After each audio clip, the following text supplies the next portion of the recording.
কি করছো? ওটা আমার ভাগের কয়লা, জানো না? কই প্রমাণ দেখছি না তো। এপারটা আমার, ওপারটা তোমার। কেন?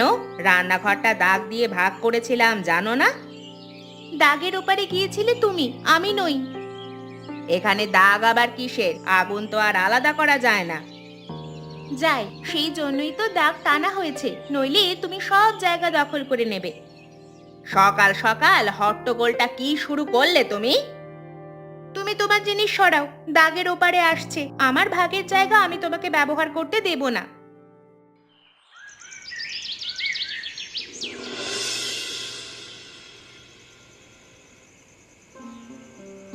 বাবা, আমার খিদে পেয়েছে। জানি রে খোকা, জানি। রান্না হচ্ছে, একটু অপেক্ষা কর। আর কবে হবে? বড় মা ছোট মা সারা দিন শুধু ঝগড়া করে।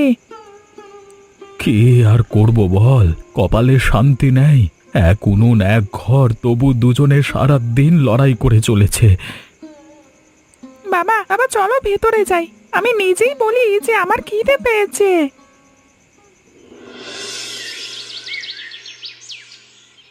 আমার ভাগটা কখন রাঁধবো? মুন্নার খিদে পেয়েছে, তুমি তো দেখছি ভোর করে দেবে রান্না করতে। আমারটা আগে হবে, তুই পরে আয়। উনুন গরম থাকবে, তুই তাড়াতাড়ি করে নিতে পারবি। ও মা, তুই আমার আগুন নেভাচ্ছিস কেন? কি করছিস? আগুন কি তোর বাবার সম্পত্তি? আগুনেরও কি জাত নাম ঠিকানা আছে নাকি? আমার ভূ, আমার ইচ্ছে, আমার যা খুশি আমি তাই করব। আরে তোমরা লাউ রাঁধছো না ধোঁয়া ওড়াচ্ছ? এই ধোঁয়ায় তো গ্রাম অন্ধকার হয়ে গেল। বলি, খাবার খাবো নাকি ধোঁয়া খাবো তোমাদের?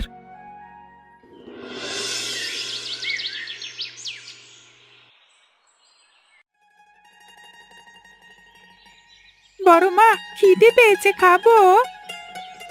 এখন না, ডাল সিদ্ধ হয়নি এখনো। যা, খেলগে যা, এখন রান্না হলে পরে আসবি। ছোট মা, খিদে পেয়েছে, খাবো। আয় বাবা আয়, কিন্তু দেখছিস না, তোর মা এখনো রান্না করে ঢুকতেই পারেনি। তোর মা আগে রান্না করা শুরু করলে আমার যে রোজ দেরি হয়। বড় মা, খাবো। ছোট মা, খাবো, খিদে পেয়েছে।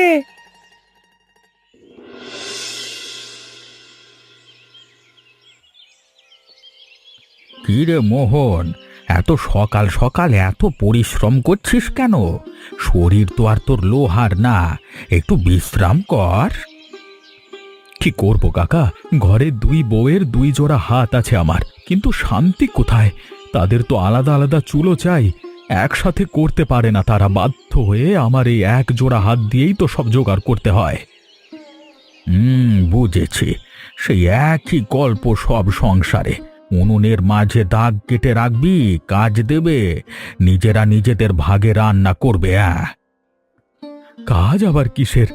রোজ রোজ নতুন নাটক দেখি ওদের। কালকে দেখলাম লাউ ভাগ করতে গিয়ে প্রায় নিজেদেরই কাটাছেঁড়া করে ফেলতো। আমি বললাম, ধোঁয়ায় গ্রাম অন্ধকার হয়ে যাচ্ছে তো। ওরা কিন্তু নিজেদের ঝগড়ায় এত ব্যস্ত যে আমার কথা শুনলই না।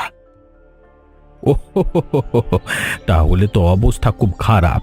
কিন্তু শুনেছ তো মোহন, পুরনো কথায় আছে, এক উনুনে দুই বউ, দুই সতীনের ভাগের হাড়ি।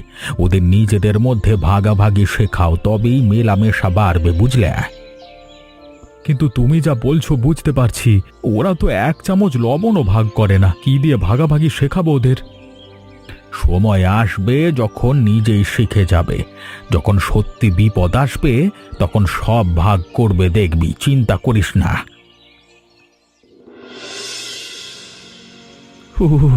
ঠান্ডা লাগছে গো, জল দাও না, একটু জল দাও না। জল দেবো? তুমি তো খুব কাঁপছো দেখছি। না না, বাজারে যেতে হবে, টাকা চাই, চাল কিনতে হবে তো। চালের কথা এখন ভেবো না, তোমার জ্বর এসেছে। ভাববো না? ভাত না হোক, কিছু তো মুন্নাকে দিতে হবে। চম্পা কি রাঁধবে তার তো কিছু ঠিক নেই। সে থাক, তুমি শোও। কমলা, সত্যি কথা বলো, ঘরের কতটা চাল আছে? টিনের ভাঁড়ে তলানিতে কিছু পড়ে আছে? তুমি শান্ত হও, চাল আমার সঞ্চয় আছে। তো তোমার আছে? কোথায়? শোও বলছি, আমি লুকিয়ে রেখেছিলাম। ভেবেছিলাম কোনো একদিন খুব দরকার পড়বে, তখন বার করব। খুব দরকার, হ্যাঁ। আজই তো সেই দিন এসেছে রে, কিন্তু আজকে এক মুঠো চাল তিনজনের হবে কি করে? হবে, আমি রাঁধবো, তুমি চম্পাকে কিচ্ছু বলো না, আজ আমি রাঁধবো। না, চম্পা তো জেদ ধরবে। উহ, ধরবে ধরুক, আজ আমি ওকে করতে দেব না। আমার চাল আমি রাঁধবো, তুমি ঘুমাও তো।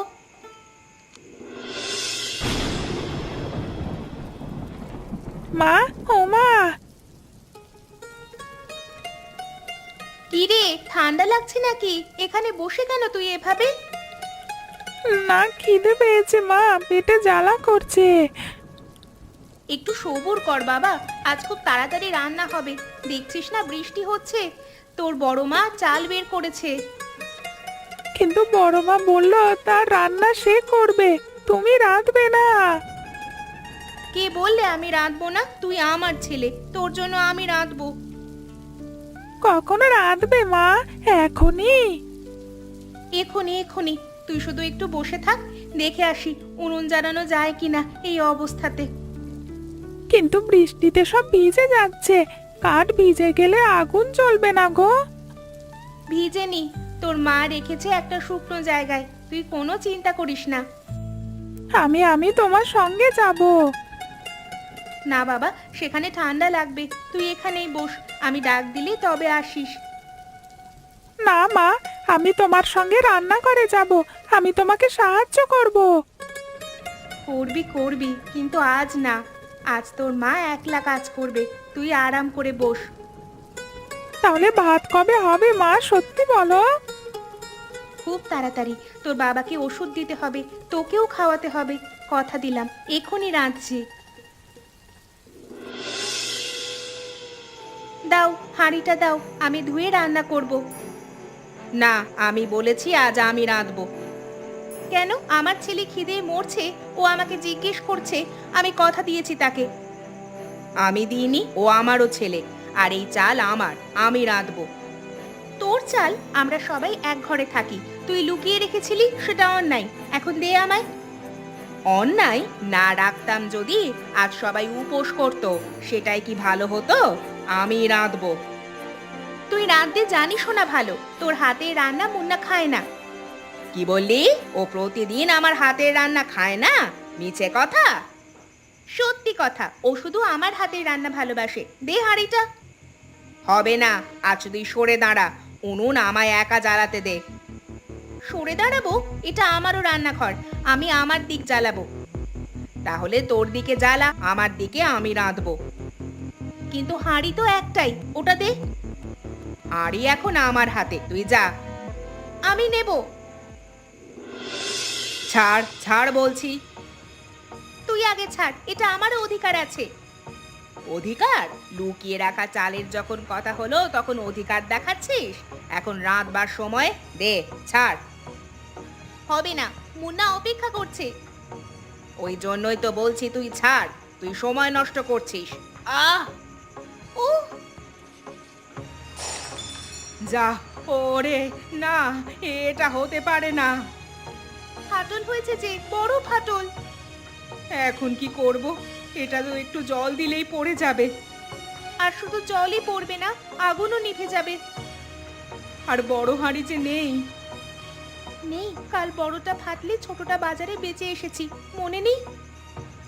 অর্থাৎ ঘরে আর কোনো বড় পাত্র নেই, শুধু এই ফাটা হাঁড়িটাই আছে। তাহলে আজ রান্নাই হবে না, মুন্না আর আমাদের মানুষটা খাবে কি? তোরই তো দোষ, ছাড়লি না কেন? আমার দোষ? তুই টান দিলি কেন? আমি ঠিক করে ধরেছিলাম। তুই তো শুরু করলি সব, লুকিয়ে চাল দেখে এখন নাটক। লুকিয়ে না রাখলে আজ কি হতো বল? এখন কি করব দিদি? মুন্না, কি করছিস বাবা? বাবা, বাবা জল খাবে? না না, ওদিকে রান্না হচ্ছে, কেমন একটা আওয়াজ পেলাম যেন। জানি না, মার কাকিমা চিৎকার করছিল, এখন তো চুপ করে গেছে।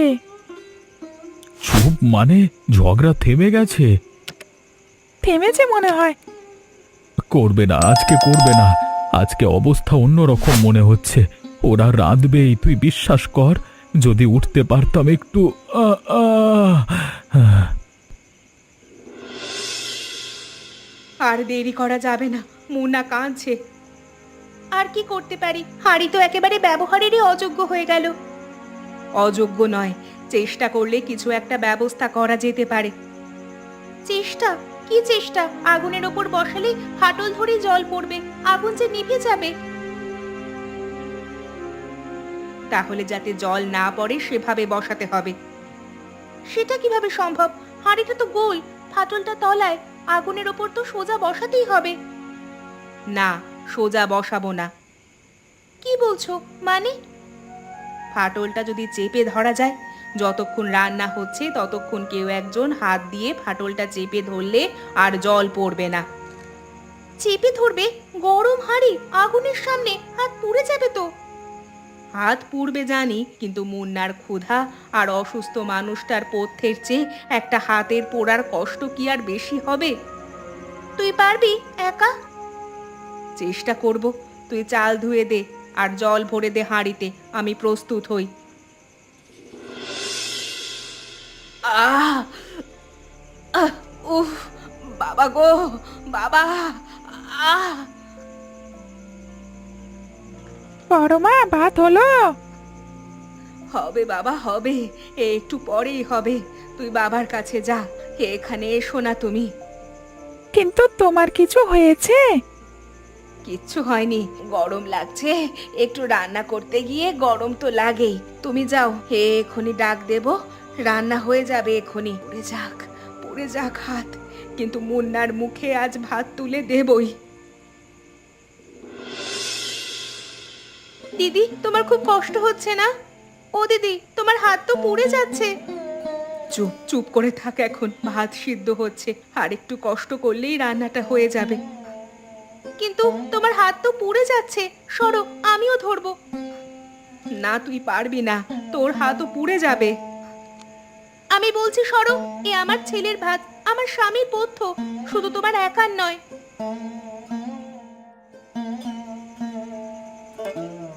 দেখো, আমি এটা ব্যবহার করব। তুমি যেদিক ধরেছো আমি উল্টো দিকটা ধরবো, আমরা দুইজন মিলে চেপে ধরবো, ফাটল দুই দিক থেকে বন্ধ থাকবে। তোর হাত পুড়ে যাবে কাঁথা দিয়ে ধরলেও। আমার হাতের কথা ভাবিস না, আমি আজ অনেক ভুল করেছি, এটুকু প্রায়শ্চিত্ত আমায় করতে দে। আর কতক্ষণ মনে হয়? এখনো কিছুক্ষণ, না হলে ভাত কাঁচা থাকবে। চম্পা, চম্পা, ভয় পাসনি, আমরা দুজনে আছি। এভাবেই দুজনে মিলে যদি সব সংসারের আগুন উত্তাপ মেনে নিই, তাহলে আমাদের সংসারটা সুখে চালাতে পারবো। হ্যাঁ, ঠিক তাই। ভাতের গন্ধ পাচ্ছিস? হ্যাঁ, রান্না প্রায় শেষ। বাবা, বাবা, ভাতের গন্ধ আসছে। সত্যি? তুই নিশ্চিত? শুধু ধোঁয়া নয়, তার মানে রান্না হয়েছে?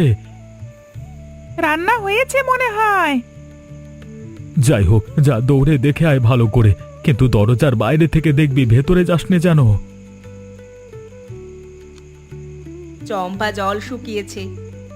হ্যাঁ চলো, আগুন থেকে নামাও। আয় বাবা আয়, ভাত হয়েছে, খাবি আয়। এটা তো ফাটা হাঁড়ি মা। হ্যাঁ বাবা, আজ এই হাঁড়িতেই রান্না হয়েছে। মা, এত ভালো ভাত, এতদিনে আমি এত ভালো ভাত খাইনি, খুব সুন্দর হয়েছে। সত্যি? ও, তোমার ওই হাতে ওটা কি হয়েছে কমলা? কিছু না, সামান্য গরম লেগেছে। খাও, এটা ফ্যান ভাত, জ্বরের জন্য খুব ভালো। কিছু না, ওই জড়ানো কাপড়ের ভেতর থেকে পোড়া দাগ দেখা যাচ্ছে যেন। বলো কি হয়েছে? পরে বলবো, আগে খাও তুমি, তুমি এখন দুর্বল। মুন্না খেয়েছে? হ্যাঁ, পেট ভরে খেয়েছে, খুব পছন্দ করেছে ওর আজ রান্না। বলেছে দুজনের হাতের স্বাদও একসাথে পেয়েছে। দুজনের হাতের অর্থাৎ তুমি আর চম্পা একসাথে রান্না করেছো? হ্যাঁ, একসাথে। কিন্তু আমি শুনলাম হাঁড়িটা ফেটে গিয়েছিল। আমরা চেপে ধরেছিলাম হাঁড়ির ফাটা জায়গাটা, দুইজন দুই দিক থেকে, যতক্ষণ না রান্না শেষ হয়েছে। চেপে ধরেছো? গরম হাঁড়ি আগুনের মধ্যে? চম্পাও ধরেছে, তার হাতও পুড়েছে, কিন্তু ভাত হয়েছে ভালো আজ। এ কি দৃশ্য দেখছি! এ স্বপ্ন দেখছি নাকি আমি? দুজনে বসে গল্প মারছে, মানে গল্প করছে, তাও আবার রান্নাঘরে। এ সত্যি মিলন হয়ে গেল নাকি? কালকে সকালে একবার আসতে হচ্ছে তো এখানে। মোহন, মোহন রে, শুনলাম তোদের হাঁড়ি ফেটে গেছিল, সত্যি নাকি? হ্যাঁ কাকা, সত্যি কালকে রাতে ফেটে গিয়েছিল। তাহলে রান্না হলো কিসে? আমি তো গত রাতে একটু আগুন নিতে এসেছিলাম, দেখি উনুনের পাশে তোর দুই বউ, তারা একসাথে গল্প করতে করতে ঘুমিয়ে পড়ল, আর মাঝখানে সেই হাঁড়ি। হাঁড়ি ফেটেছে তো কি হবে কাকা, কিন্তু তারা রান্না করছে। কিভাবে?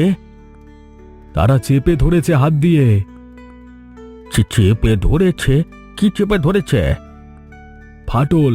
দুদিক থেকে দুজন হাত দিয়ে ফাটল চেপে ধরে রেখেছে, যতক্ষণ না ভাত সিদ্ধ হচ্ছে। বাপরে, গরম হাঁড়ি আগুনের সামনে চেপে ধরলো। হ্যাঁ, তাদের হাত পুড়েছে, দেখতে পারো গিয়ে, এখনো বাঁধা আছে। এটা কিন্তু আমিও ভাবতে পারিনি। যাই হোক, তোকে বলেছিলাম না, সঠিক সময় আসলে মিলন ঠিক হবে। দেখলি তো? তাহলে ঘরে আজকে শান্তি। আজকে সকালে কোনো চিৎকার শুনছো না তো? শান্তি অবশেষে এলো। সত্যি? তাহলে অবশেষে ঝগড়া শেষ। বুঝলাম, কিন্তু মোহন, এই হাঁড়িটার এখন কি হবে? ফাটা তো আর ব্যবহার করা যাবে না। যাই হোক, কিন্তু এই হাঁড়িটাই এখন আমাদের সবচেয়ে মূল্যবান জিনিস। কি? ফাটা মাটির হাঁড়ি? হ্যাঁ কাকা, এই ফাটা হাঁড়িটাই আমাদের সংসারে শান্তি বয়ে এনেছে। তাহলে তো হয়েই গেল, দুই সতীনের ভাগের হাঁড়ি। এখন সুখের ঘর সংসার কর, আমি চললাম।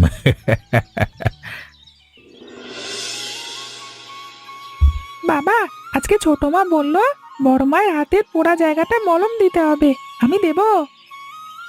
তুই দিবি? তুই পারবি? হ্যাঁ, বলেছে আমি খুব যত্ন করে করতে পারবো। আর আজকে দুপুরে মায়েরা একসাথে মাছের ঝোল রাঁধবে। বড় মা বলল ছোট মা বেশি ভালো ঝোল বানাতে পারে। সত্যি বলেছে? আর ছোট মা কি বলল?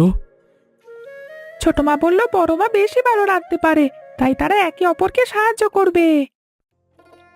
সাহায্য করবে? বাবা বাবা বাবা, তাহলে তো আমাদের সংসারে সুখের দিন ফিরে এলো রে। আজকে ভালো লাগছে বাবা, আজকে খুব শান্তি লাগছে। আমারও রে বাবা, আমারও। আমিও আজকে প্রথমবার মনে হচ্ছে আমার কপালে শান্তি এলো ঘরে। যাই হোক, তোমরা বলো তো, আমাদের দুই মায়ের মধ্যে কে চাল জমিয়ে রেখেছিল বিপদের জন্য? তোমরা কিন্তু কমেন্ট করে জানিও উত্তরটা। হ্যাঁ, আর আমাদের গল্প কেমন লাগলো জানাতে ভুলো না, আর সাবস্ক্রাইব করে সঙ্গে থেকো।